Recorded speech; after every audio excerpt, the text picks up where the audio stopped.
Dan juga saudara, saya setiap kali mengingat lagu nomor 2, Yesus seperti gembala, ini ada suatu cerita yang sangat menarik sekali. Kenapa saudara? Karena suatu ketika Ira Senki, seorang penulis lagu yang biasa bekerja sama dengan D.L. Moody, seorang pengkhotbah KKR terkenal, dan kemudian dia sedang ditugaskan di suatu tempat oleh D.L. Moody. Itu menjelang Natal. Dan kemudian sesudah itu saudara, dia pingin pulang kampung. Karena apa? Karena Natal. Lalu kemudian dia tidak mendapatkan izin dari D.L. Moody. Tidak boleh. Wah, sedih sekali saudara. Pingin pulang kampung setahun sekali berjumpa dengan keluarganya. Nah, di menjelang hari-hari terakhir, kemudian dia dapatkan izin. Iya, kamu boleh pulang. Segera kemudian dia membeli tiket kapal laut dan kemudian dia naik kapal laut. Nah, waktu dia naik kapal laut saudara, di dalam kesendiriannya, lalu kemudian ternyata banyak orang mengenal dia. Kamu Ira Senki ya? Ya. Wah, seneng ya kita berjumpa dengan seorang penulis lagu terkenal, Ira Senki. Dan kemudian saudara, orang-orang di kapal laut minta, kalau begitu saya minta kamu menyanyikan lagu ciptaan kamu dong. Kemudian si Ira Senki, waduh jangan lagu ciptaan saya. Kemudian dia pikir, kalau gitu saya akan nyanyikanlah, kita bersama-sama ya menjelang Natal, nyanyikan lagu gubahan dari Dorothy Throop. Apa judulnya? Inilah, Savior like a shepherd lead us, Yesus seperti gembala. Ayo kita nyanyi sama-sama saudara. Jadi mereka nyanyi sama-sama. Tam taram pam pam pam pam pam pam pam. Oh, mereka semua bersukaria saudara. Nah, sesudah selesai menyanyikan saudara, ada satu orang yang sudah lumayan tua. Nah, Ira Senki juga sudah cukup tua saudara. Ya kira-kira sebaya, datangin Ira Senki. Dan kemudian orang itu bertanya sama Ira Senki, kamu masih ingat sama saya? Kemudian Ira Senki bilang, enggak, saya enggak kenal kamu, boro-boro ingat, kenal saja tidak. Orang itu berkata, iyalah kamu pasti enggak mungkin kenal saya dan enggak mungkin ingat sama saya. Tetapi saya selalu ingat sama kamu. Ira Senki bertanya, kok bisa enggak kenal tapi bisa ingat sama saya terus? Ya, saya selalu ingat sama kamu. Kenapa? Kamu ingat beberapa tahun yang lalu, ketika terjadi perang saudara di Amerika antara negara bagian utara dengan bagian selatan. Union melawan Federal. Ira Senki dari Federal. Lalu kemudian orang ini ternyata juga seorang tentara dari Union saudara. Dan kemudian orang berkata, kamu ingat suatu ketika kamu pernah jaga malam di sebuah menara? Kemudian Ira Senki berkata, iya saya pernah jaga malam di sebuah menara. Kamu ingat ya? Iya. Kamu atau tidak, pada waktu itu saya sedang membidik kamu. Saya sedang membidik kamu dan hampir menembak kamu. Karena kamu adalah musuh saya. Saya harus membunuh orang yang menjaga menara. Dan kemudian saudara, tapi kemudian waktu saya mau menembak, sudah mau menarik pelatuk saya, kamu nyanyi sebuah lagu. Lagu apa? Lagu ini. Yesus seperti gembala, kami sebagai dombanya. Dan kemudian waktu kamu nyanyi lagu itu, akhirnya saya tidak jadi menaruh pelatuk saya. Dan kemudian saya tidak jadi membunuh kamu. Maka kemudian saudara Ira Senki dia terkejut luar biasa. Dia lega sekali saudara. Kenapa? Karena waktu itu dia hampir mati karena akan ditembak oleh pasukan dari Union atau Selatan. Lalu kemudian gara-gara dia nyanyikan lagu ini saudara, kemudian dia batal untuk ditembak. Ini adalah sebuah cerita yang sangat-sangat baik sekali saudara. Kenapa? Karena sebetulnya Ira Senki itu sama seperti kita. Kita sama seperti Ira Senki, yaitu apa? Orang yang selalu diincar oleh setan, saudara. Ya, orang yang selalu diincar oleh setan untuk dibunuh atau bahkan untuk dicelakakan oleh setan, saudara. Maka sangat penting sekali menyanyikan puji-pujian di saat kita dalam keadaan sedih maupun di dalam keadaan senang, saudara. Sangat penting sekali menyanyikan puji-pujian. Waktu kita sedih, kita bisa mendapatkan penghiburan. Pada waktu senang saudara, nama Tuhan juga dipermuliakan. Kita bersyukur ya untuk sebuah lagu demi lagu yang diberikan Tuhan, yang diwariskan kepada kita dengan gratis. tetapi begitu sangat bermakna tinggi sekali. Mari kita masuk di dalam doa sebelum mendengarkan firman Tuhan. Tuhan, kami bersyukur kepada Engkau karena Engkau yang sudah berkenan menyelamatkan kami yang sungguh tidak layak diselamatkan. Engkau juga berkenan memberikan puji-pujian kepada kami agar hati kami terus bersukacita dan juga terus meninggikan nama Tuhan. Dan kami juga bersyukur Engkau masih memberikan firman kepada kami, karena kami sangat membutuhkan firman Tuhan. Berbicaralah kepada kami di dalam hati kami masing-masing. Berkatilah hamba-Mu ini. Dalam nama Tuhan kami Yesus, kami berdoa. Amin. Silakan duduk. Ya, song leader sudah boleh tinggalkan.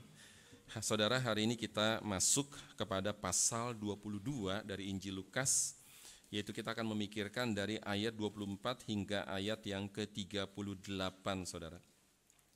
Saya memberikan judul dari khotbah ini adalah Yesus menguatkan hati murid-muridnya, saudara. Nah, di mana di dalam bagian ini, saudara, itu juga terdapat, yaitu apa, saya memberikan judul Yesus menguatkan hati murid-muridnya. Nah, di dalam bagian ini juga terdapat, saudara, kejadian yang cukup memilukan hati.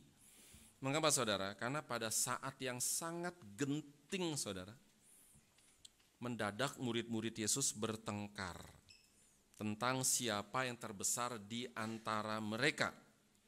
Itu yang pertama, saudara. Yang kedua adalah Yesus juga memberikan peringatan keras kepada siapa, saudara? Kepada salah satu murid terdekatnya, yaitu Petrus. Yesus berkata bahwa iblis sedang menampik kamu seperti gandum. Dan kemudian, saudara, sesudah dua kejadian itu, Yesus kemudian juga dia menguatkan hati murid-muridnya di dalam bagian selanjutnya. Nah, di dalam bagian sebelumnya, saudara, membahas tentang salah seorang dari 12 murid Yesus akan mengkhianati Yesus dengan cara menjualnya kepada imam-imam kepala seharga 30 keping perak. Dan kemudian, saudara, yang berikutnya adalah Yesus menyuruh Petrus dan Yohanes mempersiapkan tempat untuk mereka makan Paskah, karena sudah menjelang hari Paskah.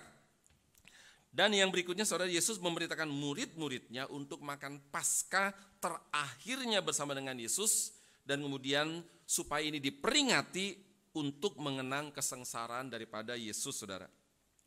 Sekarang kita akan membaca dari pasal 22 ayat 24 hingga ayat yang ke-37 terlebih dahulu.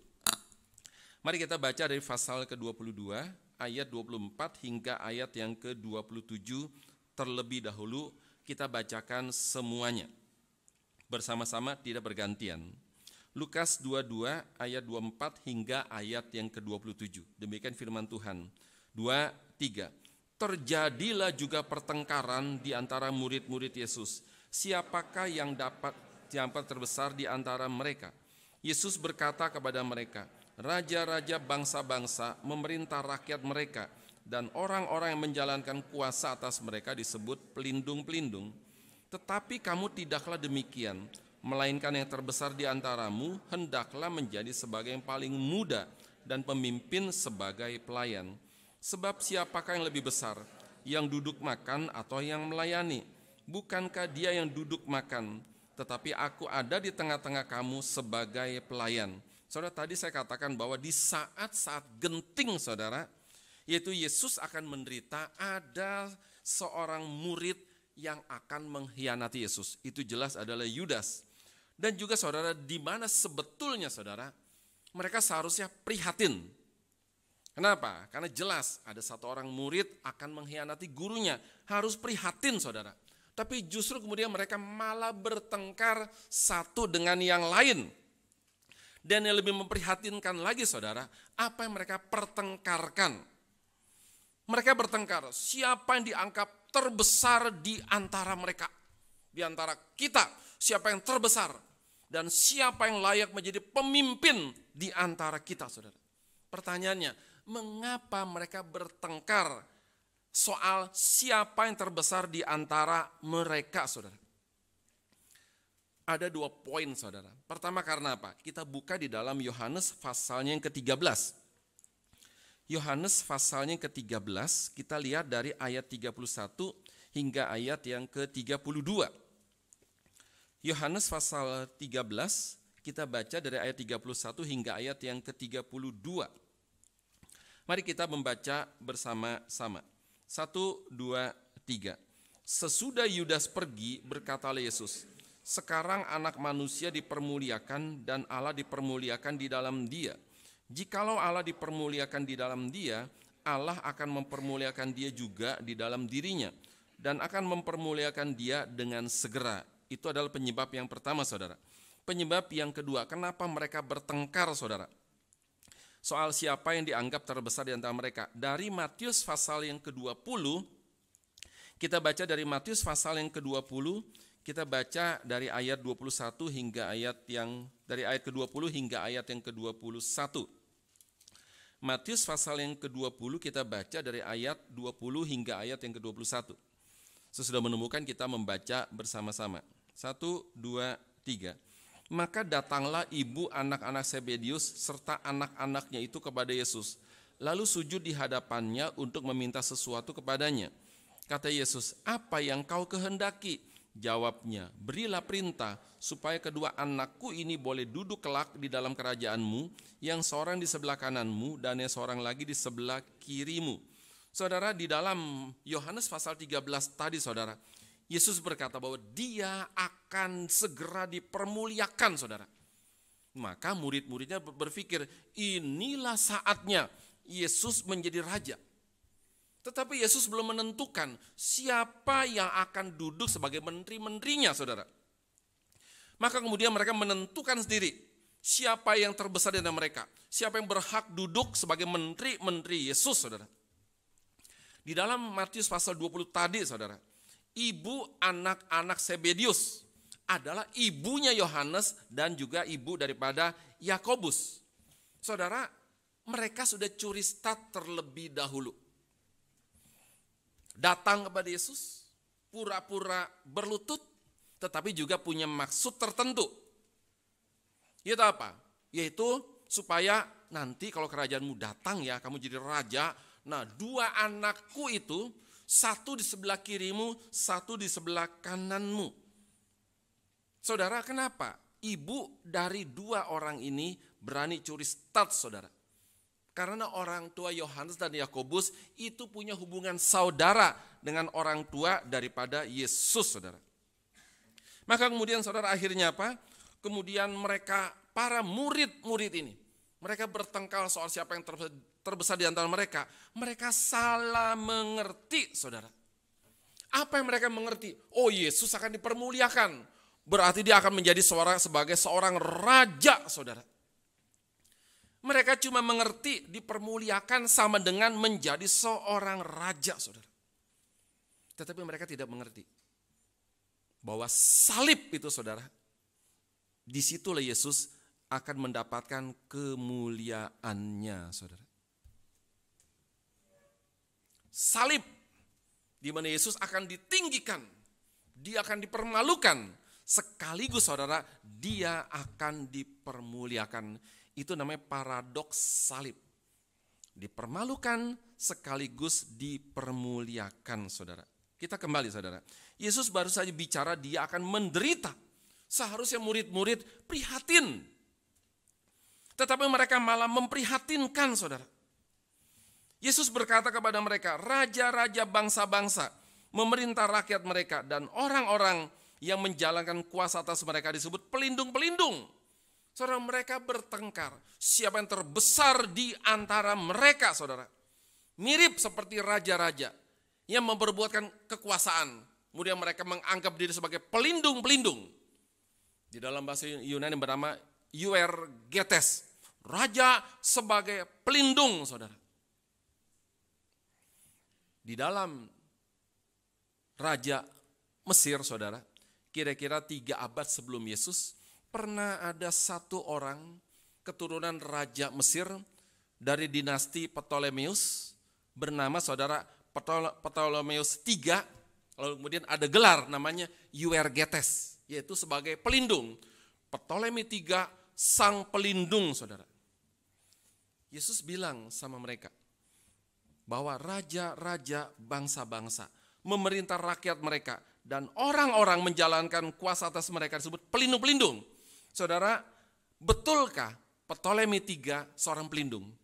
Tidak jelas.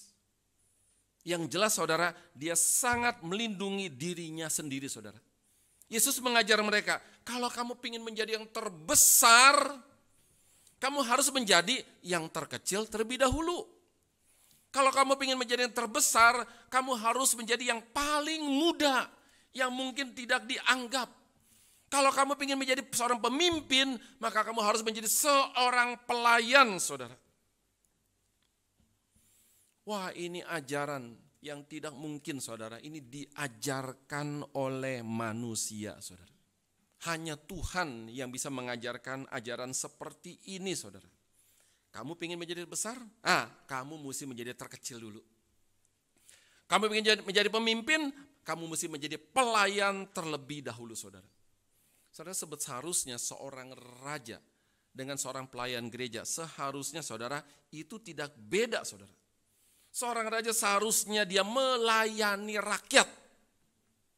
Seorang pelayan gereja seharusnya juga melayani jemaat, saudara. Tetapi bukan berarti melayani berarti mesti mempersiapkan makanannya, mencuci bajunya, menyiapkan sepatunya seperti seorang pembantu. Tidak berarti seperti itu, saudara. Tapi paling tidak seorang raja, dia harus menjadi contoh dulu. Mengajak rakyatnya mengikuti peraturan saudara. Dan juga saudara, seorang raja dia harus melayani rakyatnya dengan cara apa? Memperhatikan kesejahteraan daripada rakyatnya saudara. Dan kemudian Yesus melanjutkan pengajarannya dengan kalimat pertanyaan. Sebab siapakah yang lebih besar? Yang duduk makan atau yang melayani? Bukankah yang duduk makan itu yang lebih besar? Tetapi aku ada di tengah-tengah kamu sebagai pelayan saudara. Maksudnya adalah satu di Yesus yang terbesar. Karena dia sebagai seorang tuan rumah. Tetapi di saat yang sama saudara, dia juga berperan sebagai seorang pelayan saudara.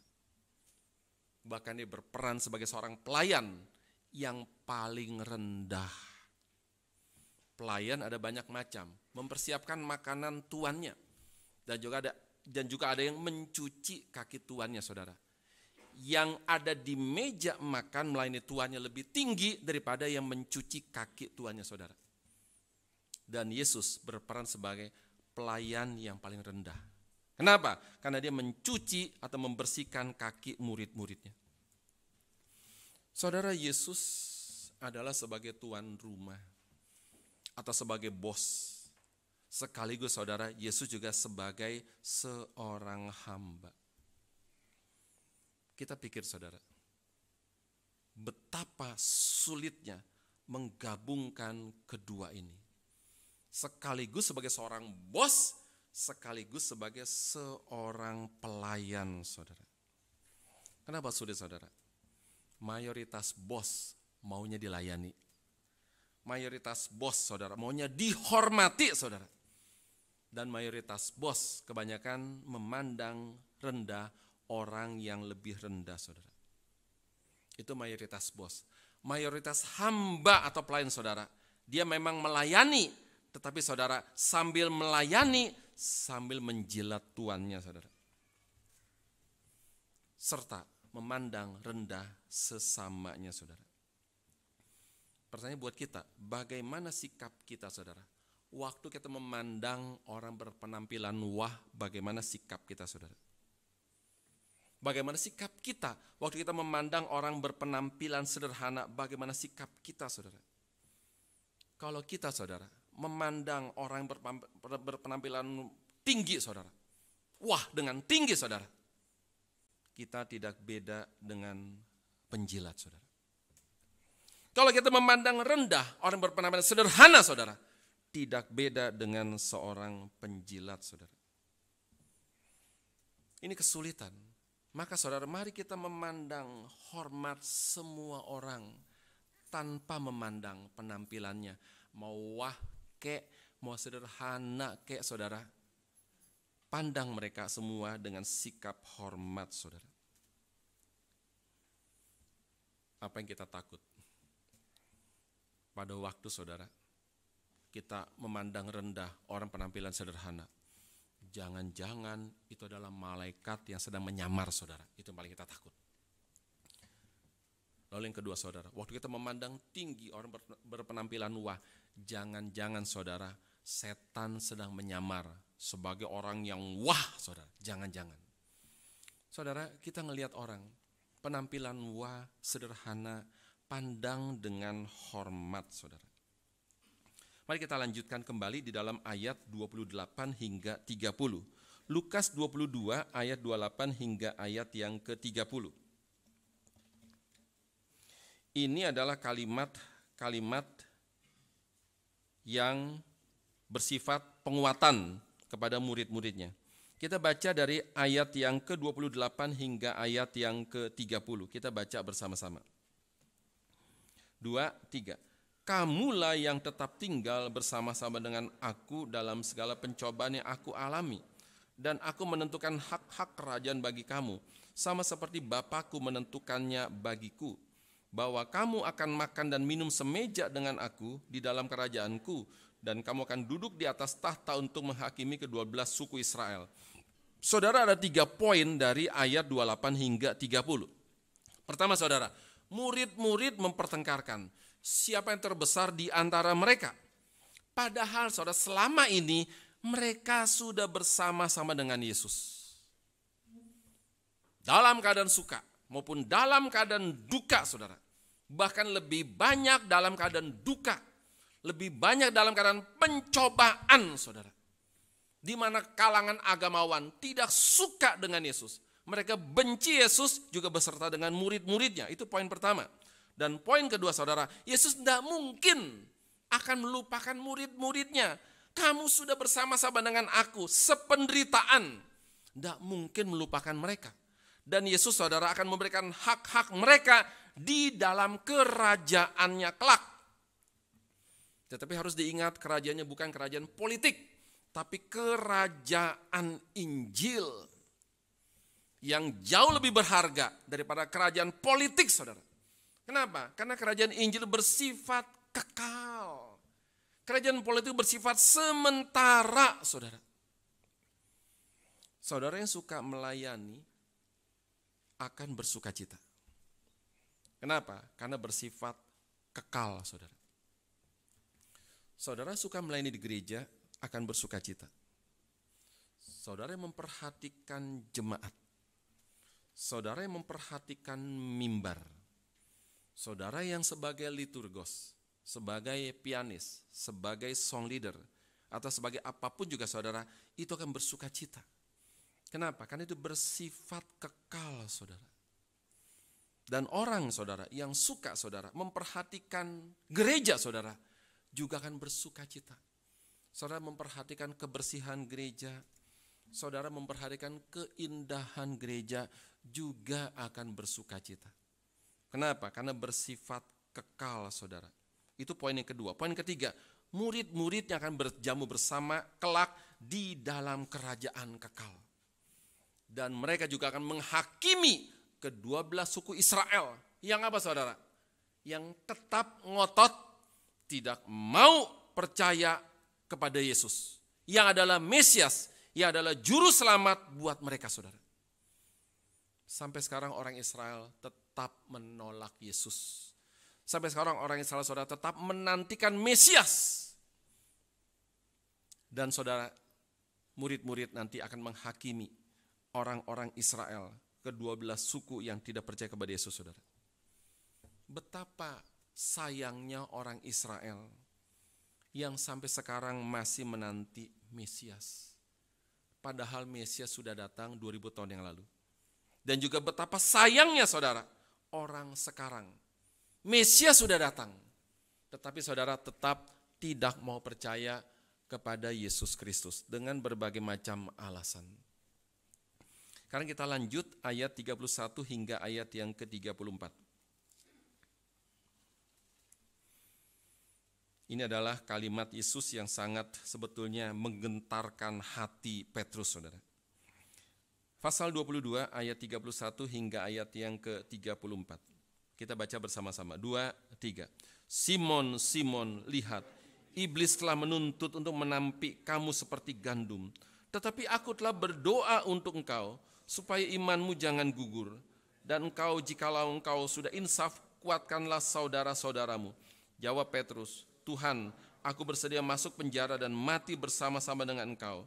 Tetapi Yesus berkata, aku berkata kepadamu, Petrus, hari ini ayam tidak akan berkokok sebelum engkau 3 kali menyangkal bahwa engkau mengenal aku, saudara. Saudara, pada kesempatan ini pun Yesus juga memberikan perkataan begitu keras kepada Petrus. Kenapa, saudara? Karena sebelumnya, saudara, di dalam Injil Matius dicatat, kita buka Matius pasal ke-26. Di dalam Injil Matius pasal ke-26 ayat 31 hingga ayat yang ke-33. Dicatat kalimat seperti ini. Matius 26 ayat 31 hingga ayat yang ke-33. Mari kita membaca bersama-sama. Matius 26 ayat 31 hingga ayat yang ke-33. 2, 3. Maka berkatalah Yesus kepada mereka, malam ini kamu semua akan tergoncang imanmu karena aku. Sebab ada tertulis, aku akan membunuh gembala dan kawanan domba itu akan tercerai-berai. Akan tetapi sesudah aku bangkit, aku akan mendahului kamu ke Galilea. Petrus menjawabnya, biarpun mereka semua tergoncang imannya karena engkau, aku sekali-kali tidak. Saudara, kalau kita jadi Yesus, kita pasti senang, saudara. Kita pasti bangga punya murid yang militan seperti ini, saudara. Sekalipun mereka goncang, aku sekali-kali tidak. Oke? Harusnya senang, saudara. Karena militan banget, saudara. Tetapi tidak bagi Yesus. Yesus malah berkata, Simon, Simon, lihat iblis telah menuntut untuk menampik kamu seperti gandum, saudara. Kenapa Yesus tidak bangga dan tidak senang dengan murid militan ini, saudara? Karena Yesus sudah melihat iblis mengincar 2 murid Yesus. Yang pertama, yang paling lemah urusan keuangan, yaitu Yudas. Yang kedua, yang paling lemah, saudara, urusan harga diri, yaitu Petrus, saudara. Iblis sudah mengincar yang paling lemah urusan uang, yang satu yang paling lemah urusan harga diri, urusan gengsi, yaitu Petrus, saudara. Tapi dia rasa, aku kuat-kuat saja, aku biasa-biasa saja, saudara. Padahal, saudara, dua-dua diincar sama iblis, dua-dua sama-sama lemah, saudara. Maka, saudara, di dalam perjanjian baru, Rasul Paulus mengingatkan orang-orang di Korintus. Kita buka dari 1 Korintus pasal 10 ayat yang ke-12. 1 Korintus pasal yang ke-10 ayatnya yang ke-12. Semoga kita sekalian mengingat ayat yang sangat penting ini. 1 Korintus pasal yang ke-10 ayatnya yang ke-12. Kita membaca bersama-sama. 1, 2, 3. Sebab itu siapa yang menyangka bahwa dia teguh berdiri, hati-hatilah supaya dia jangan jatuh. Saudara, Rasul Paulus berikan peringatan. Siapapun yang merasa bahwa dia teguh berdiri, hati-hati supaya dia jangan jatuh, saudara. Apa maksudnya? Tidak ada satu manusia pun yang kuat. Semua lemah. Karena 2 poin, saudara. Pertama, karena manusia adalah ciptaan, bukan pencipta. Sudah ciptaan, kemudian dibuat dari tanah, saudara. Yang sangat getas, yang sangat rapuh, saudara. Kita tidak dibuat dari besi yang sangat kuat, tidak. Tapi dibuat dari tanah yang sangat getas, saudara. Maka lemah. Yang kedua, karena saudara sudah dibuat dari tanah dan sudah jatuh ke dalam dosa. Sudah terpolusi oleh dosa. Dan sudah banyak polusi dosa, maka lemah, saudara. Maka mengingatkan kita, jangan sekali-kali mengandalkan diri di dalam segala sesuatu, saudara. Kenapa? Lemah. andalkan Tuhan, saudara. Paulus orang yang pinter banget. Dia kurang pinter apa? Murid Gamaliel. Tapi dia berkata, hati-hati. Orang yang sangka, dia berdiri teguh, hati-hati. Kenapa? Jangan sampai jatuh. Kenapa? Pasti jatuh punya, saudara. Dan kemudian juga Yesus memberikan peringatan keras kepada Petrus. Simon, Simon, lihat, iblis telah menuntut untuk menampi kamu seperti gandum, saudara. Mestinya ditanggapi dengan kontemplasi, perenungan diri. Hati-hati Simon. Tapi saudara, Simon makin menjadi-jadi. Dia makin menjadi-jadi. Aku setia. Aku tidak akan menyangkal engkau. Aku bersedia masuk penjara bersama dengan engkau. Aku bahkan bersedia mati bersama engkau, saudara. Dia, saudara, kemudian dia makin menjadi-jadi. Dia membabi buta tanpa pengertian, saudara. Aku bersedia loh masuk penjara bersama engkau. Bersedia loh. Aku tidak mungkin sangkal engkau. Aku bersedia masuk penjara bersama engkau. Aku siap mati demi engkau, saudara. Tapi dia membabi buta. Setia tanpa pengertian, saudara. Orang Kristen harus militan. Tetapi tidak boleh membabi buta, saudara. Dan Yesus memanggil nama Petrus. Sudah diganti sama Yesus. Nama Simon jadi Petrus, saudara. Tapi masih memanggil dengan nama lama. Simon, Simon, saudara. Apa artinya? Tanda bahwa kamu belum berubah. Kamu masih seperti yang dulu, saudara. Dan juga, saudara, Yesus juga memanggil Petrus dengan sebutan nama yang baru, yaitu Petrus. Bukan karena si Simon sudah berubah, saudara. Melainkan Petrus yang artinya si batu karang. Tetapi begitu lemah, saudara. Aku panggil kau Simon karena kamu belum berubah. Aku panggil kau Petrus. Kenapa? Karena kamu ternyata belum mengenal dirimu sendiri. Kamu pikir kamu kuat? Enggak, kamu itu lemah. Saudara, ini suatu sindiran yang sangat keras sekali. Petrus, saudara. Yesus memanggil Petrus, saudara. Hati-hati kamu. Kenapa? Karena ternyata kamu belum mengenal diri kamu sendiri. Saudara, berapa banyak orang seperti Petrus yang belum mengenal dirinya sendiri, saudara.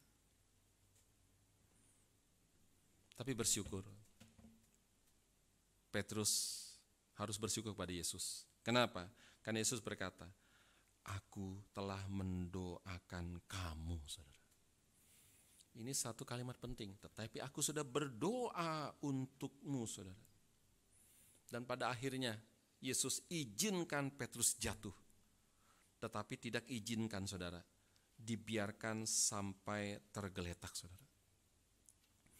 Tetapi aku sudah berdoa bagi kamu, saudara. Saudara, sampai sekarang pun juga, saudara, Yesus terus berdoa bagi kita. Entah kita sadar, entah kita tidak sadar. Tahu dari mana, saudara? Karena Yesus adalah sebagai seorang imam besar, saudara. Sampai sekarang. Dan apa tugas seorang imam besar? Itu mendoakan jemaatnya, saudara. Saudara, coba kita refleksi, kita pikir-pikir. Selama kita hidup, saudara, sudah berapa kali kita mau jatuh, tapi gagal jatuh, saudara? Pertanyaannya, kenapa, saudara? Jangan lupa, saudara, Yesus masih tetap mendoakan kita, saudara. Dan sudah berapa kali juga, saudara, kita diizinkan jatuh oleh Yesus, saudara. Karena mungkin kita sama seperti Petrus, yang bebal, yang kaku, yang ditegur bukannya kontemplasi diri, bukan merenungi diri, tapi malah makin menjadi-jadi. Aku tidak mungkin sang engkau. Aku ini kuat loh, Petrus loh. batu karang loh, kuat loh. Saudara, kita mesti berhati-hati. Kenapa? Jangan-jangan kita juga seperti itu, saudara. Kaku, dikasih tahu, marah. Lalu kemudian saudara merasa kuat, akhirnya jatuh, saudara. Tapi juga bersyukur. Kenapa? Yesus masih tetap mendoakan kita, saudara. Dan pada waktu jatuh, berapa kali kemudian juga kita diangkat oleh Tuhan, saudara. Sekarang kita akan lanjut lagi di dalam ayat yang terakhir, ayat 35 hingga ayat yang ke-38. Lukas pasal 22 ayat 35 hingga ayat yang ke-38. Kita baca bersama-sama. 2, 3. Lalu ia berkata kepada mereka, ketika aku mengutus kamu dengan tiada membawa pundi-pundi, bekal dan kasut, adakah kamu kekurangan apa-apa? Jawab mereka, suatu pun tidak. Katanya kepada mereka, tetapi sekarang ini siapa mempunyai pundi-pundi hendaklah ia membawanya. Demikian juga mempunyai bekal, dan siapa yang tidak mempunyainya hendaklah menjual jubahnya dan membeli pedang. Sebab aku berkata kepada kamu bahwa nas kitab suci ini harus digenapi padaku. Ia akan terhitung di antara pemberontak-pemberontak. Sebab apa yang tertulis tentang aku sedang digenapi. Kata mereka, Tuhan, ini 2 pedang. Jawabnya, sudah cukup. Saudara, menafsir bagian ini itu tidak mudah, saudara. Khususnya waktu Yesus suruh mereka jual jubah mereka untuk membeli pedang, saudara. Wah, ini sangat tidak mudah. Tetapi saudara, untuk mempermudah penafsiran ayat ini, nggak boleh kata demi kata. Nggak boleh cuma 1 ayat saja dilepaskan dari ayat yang lain, saudara. Kenapa? Karena tidak mungkin dan sangat sulit sekali. Di dalam ayat 35 hingga 36, saudara, ada kaitan dengan Lukas pasal 9 dan Lukas pasal 10. Dulu Yesus mengutus mereka, nggak usah bawa bekal, nggak usah bawa apa-apa, kamu pasti cukup. Dan betul-betul cukup, saudara. Dulu kamu diutus tanpa bekal dan cukup, saudara. Pertanyaannya, mengapa bisa cukup? Karena pada waktu itu nama Yesus masih baik. Masih begitu banyak orang yang suka menolong murid-muridnya dalam pelayanannya, saudara. Suka membantu. Itu masih baik namanya. Tetapi sekarang pelayanan mereka makin sulit. Mengapa, saudara? Karena Yesus akan menggenapi Yesaya pasal 53 ayat 12. Dia akan terhitung di antara pemberontak-pemberontak. Artinya Yesus akan dianggap sebagai orang jahat. Maka murid-muridnya tidak mudah diterima seperti dulu, saudara. Dulu nama Yesus baik. Muridnya diutus banyak yang nolong. Sekarang nama Yesus buruk sekali.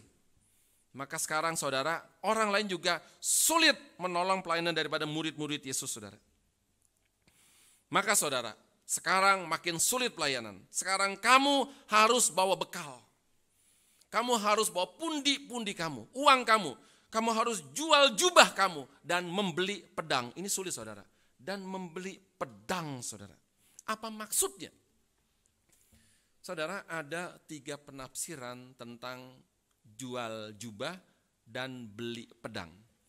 Pertama, penafsiran bersifat yaitu dialegorikan atau diberikan arti. Apa arti pedang? Oh, pedang berarti yaitu apa? Firman Tuhan. Tapi ini kurang tepat.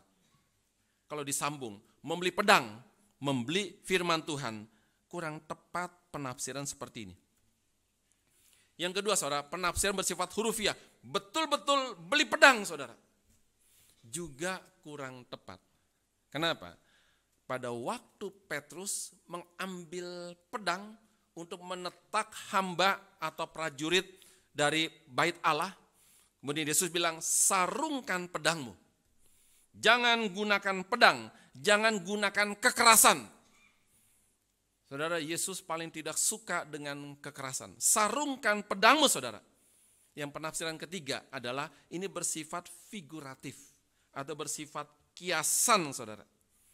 Artinya adalah apa? Yesus memaksudkan semua kalimatnya bahwa di dalam pelayanan sekarang ini akan semakin lama semakin berat.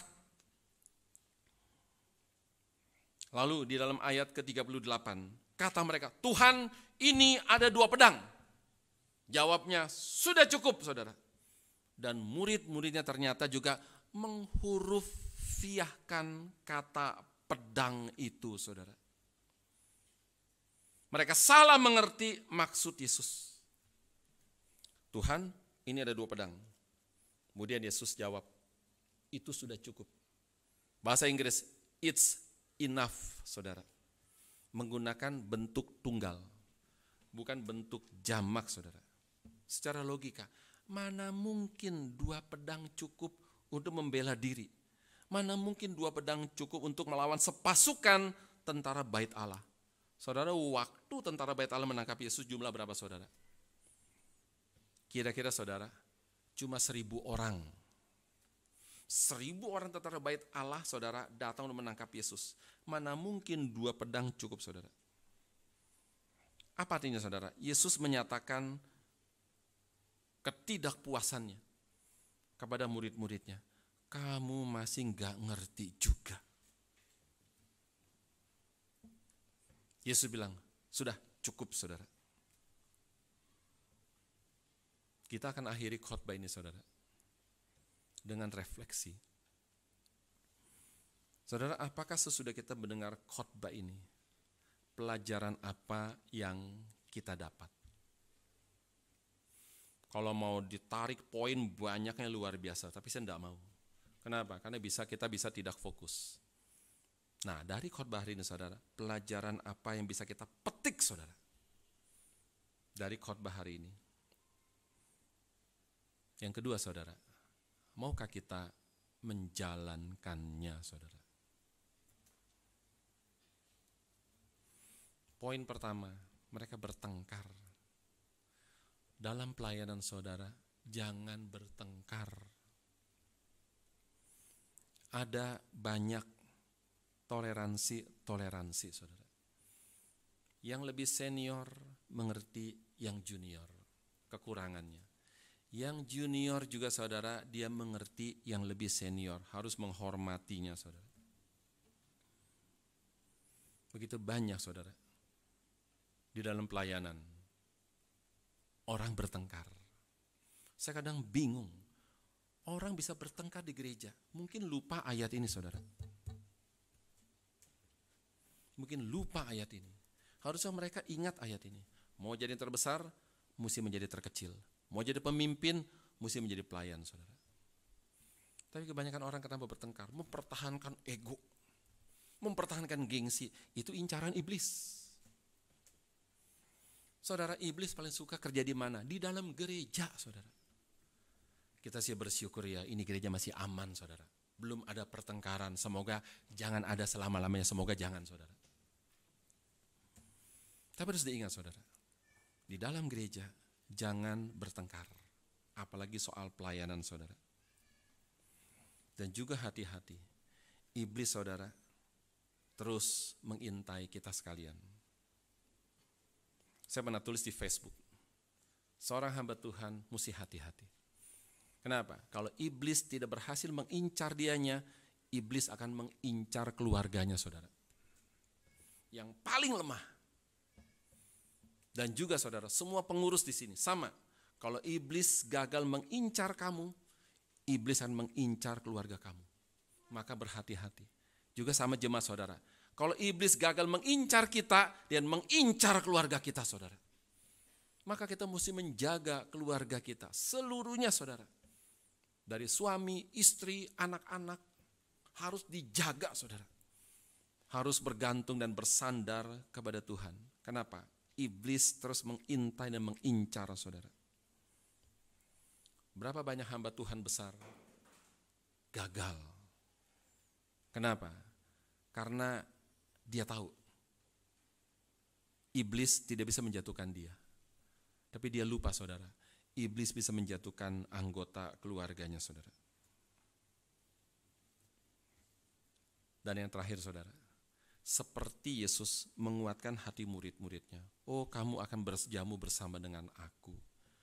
Kamu pun juga mendapatkan bagian kerajaan bersama dengan aku. Mari, saudara, kita juga bersama-sama melayani bersama-sama.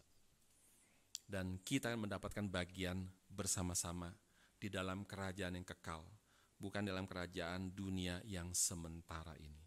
Mari kita berdoa.